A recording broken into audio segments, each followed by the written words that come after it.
the exercises, children. So see the objective questions first. Which of the following would not give the same value for the mass of a body on the earth as the moon? So see, physical balance. In case of physical balance, I had told you it measures the mass. So it will give the same value wherever we will measure. Then spring balance. Spring balance measures the weight. Okay.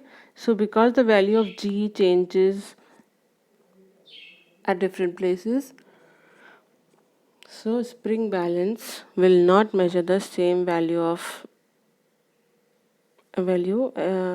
for the mass. Okay. Then common beam balance, it will also measure the same value everywhere. Then next question, the unit of relative density in CGS system. Relative density is a ratio, so it has no unit. You can see the answers are marked in this, so you can also mark them in your book.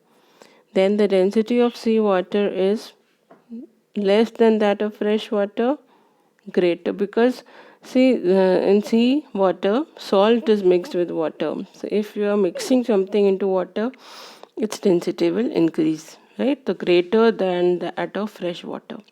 A pipette is used to transfer a liquid from one container to another.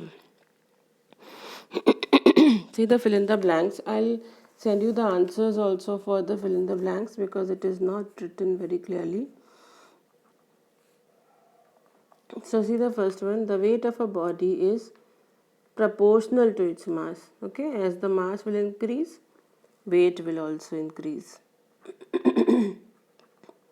Then the density of a liquid decreases as its temperature increases. Okay, as you increase the temperature, its density will decrease. So decreases is the answer.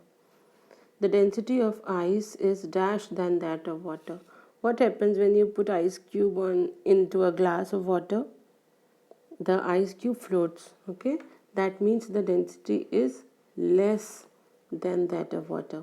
Though mercury is a liquid at room temperature, its density is more than that of iron. We had just studied in the previous video.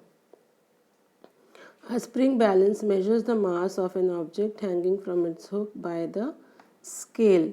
The hook is attached with the scale. Dash is credited with using the volume of liquid displaced by an irregular solid to find the volume of the solid. So when you are measuring the volume of an irregular solid, how do we measure it? By the change in volume, and that change in volume is measured by the measuring cylinder.